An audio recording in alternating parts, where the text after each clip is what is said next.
नहीं, बात बिल्कुल ठीक है, लेकिन आप एक बात का ध्यान करेंगे कि ये सरकार आने के बाद योजनाएं वही हाथ में ली जाती हैं जिनको हम लोग पूरा कर सकें। अगर कहीं कोई किसी भी योजना में कमी दिखाई देती है तो उसके ऊपर काम भी होता है। ये नहीं है भी कोई एक कदम उठाया और वो पूरा नहीं होता, उसको छोड़ करके आगे बढ़ गए, अगला उठाया उसको छोड़ करके आगे बढ़ गए। एक निरंतरता सरकार के जो कदम हैं उनके अंदर है। इसीलिए जो अपना फिस्कल डेफिसिट है उसकी जो मैंने बात की है वो लगातार घटता जा रहा है। अगर सरकार इन बातों के ऊपर ध्यान नहीं देती तो ये नहीं होना था। इसी प्रकार से जो मैंने बात की है कैपिटल एक्सपेंडिचर की, अब जो कैपिटल एक्सपेंडिचर है एकदम से इतना बढ़ा है, सरकार का इस बात के ऊपर फोकस है कि जो पैसा खर्च किया जाए उसकी सार्थकता हो। राजकीय महिला महाविद्यालयों की बात करें तो इस सरकार आने से पहले 29 की इसकी संख्या बनती थी, जो बढ़ करके 60 इसका आंकड़ा हुआ है। इसी प्रकार से महिला पुलिस थाने, ये सरकार आने से पहले केवल 2 थे प्रदेश के अंदर, इनकी संख्या बढ़ करके 33 हुई है। और जैसे सैनिकों के लिए हमारी सरकार ने पहले भी खूब काम किया, वर्तमान में भी सरकार की कमिटमेंट है। इसी के तहत भूतपूर्व जो सैनिक हैं, शहीद परिवार हैं जो सैनिकों के, उनमें 6 केवल नौकरियां ये सरकार आने से पहले दी गई थी। हमारी सरकार ने 360 ऐसे परिवारों में, शहीद परिवारों में नौकरी देने का काम किया है। भूतपूर्व सैनिकों की जो आर्थिक सहायता थी वो ये सरकार आने से पहले केवल 3,000 रुपये मासिक वो दी जाती थी, बढ़ करके 10,000 रुपये मासिक करने का काम हमारी सरकार ने किया है। इसी प्रकार से श्रमिकों और दिव्यांगों को जो एक सहायता राशि दी जाती थी, जो श्रमिक काम करते वक्त दिव्यांग हो जाते थे, वो केवल 30,000 रुपये थी 2014 से पहले। ये सरकार आने के बाद उसकी राशि को बढ़ा करके जो श्रमिक काम करते करते कहीं दिव्यांग हो जाता है, 1.5 लाख रुपये करने का काम इसमें किया है। 5 गुना बढ़ोतरी इसमें हुई है। इसी प्रकार से श्रमिकों को जो पुरस्कार दिए जाते हैं उसकी राशि भी 51,000 से बढ़ा करके 2 लाख करने का काम हमारी सरकार ने किया है।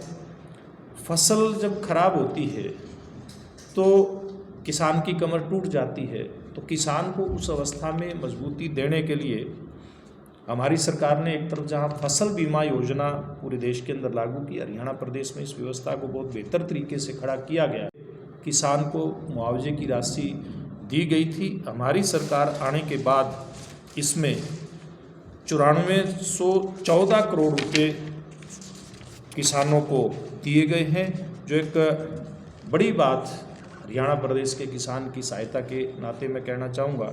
और इसी प्रकार से गन्ने के रेट की बात करें, हमारी सरकार आने से पहले गन्ने का भाव 310 रुपये था, जो आज बढ़ करके 372 रुपये हुआ है।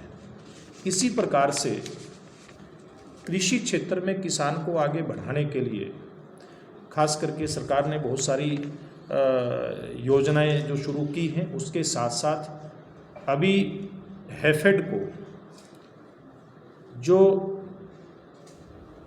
धान की फसल खरीदने की जिम्मेवारी उसको दी गई, और उसमें खास करके बासमती किस्म का धान, उसके साथ साथ सरसों, बाजरा, इन फसलों की खरीद में हैफेड के आने से किसान को बहुत बड़ा लाभ हुआ। जैसे अगर इस बार का मैं उदाहरण दूं, धान की जो बासमती किस्म का धान है उसकी खरीद करके उसका एक्सपोर्ट करना, ये एक बहुत बड़ा कदम सरकार का है।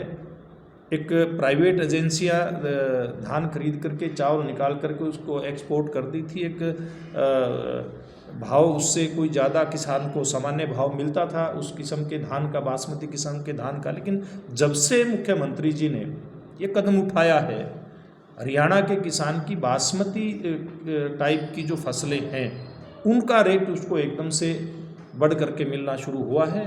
और पिछले दिनों जब अमित शाह जी आए थे, क्योंकि कोऑपरेटिव डिपार्टमेंट राष्ट्रीय स्तर पे पहली बार बना, वो अमित शाह जी के पास है। जब करनाल के अंदर कार्यक्रम था तो इस बात की अमित शाह जी भी बड़ी प्रशंसा करके गए और उन्होंने एक बात और कही कि मैं जब राष्ट्रीय अध्यक्ष था, क्योंकि उस समय अमित शाह जी राष्ट्रीय अध्यक्ष थे, जब हो सकता है वो प्रयास कर रही है। सर, दक्षिण हरियाणा में पानी से पहले जब BSY के मामला चला था तो पंजाब गवर्नमेंट ने भी हरियाणा गवर्नमेंट, अब आपकी सरकार कह रही है कि SYL का फैसला हमारे हक में, तो बताया कि उसकी 101 करोड़ रुपए का प्रावधान इस बजट के अंदर SYL का निर्माण अगर पुनः शुरू होता है दोनों प्रदेशों की सहमति से, कोर्ट के आदेश, सुप्रीम कोर्ट के आदेश के अनुसार, तो उसके लिए रखा गया है। 101 करोड़ का प्रावधान इसमें बजट के अंदर है जी। बेरोजगारी भत्ता, देखिए सरकार जो व्यवस्था कर रही है, बेरोजगार नौजवानों को भविष्य के अंदर रोजगार के अवसर किस प्रकार उपलब्ध करवाएं, इस बात के ऊपर सरकार का पूरा फोकस है। नई व्यवस्था बेरोजगारी के भत्ते की नहीं है, पुरानी जो व्यवस्थाएं उसके आधार पर है। और नए साल के अंदर 65,000 सरकारी रोजगार दिए जाएं, इस बात का टारगेट इस बार के इस बजट के अंदर रखा गया है। देखिए उसमें हरियाणा सरकार और UT चंडीगढ़ पुलिस, दोनों ही पुलिस इसके अंदर अपनी जांच कर रही हैं और मुख्यमंत्री जी का एक कमिटमेंट है कि जिसमें जो भी इसकी रिपोर्ट आएगी उसके आधार पे कार्रवाई होगी।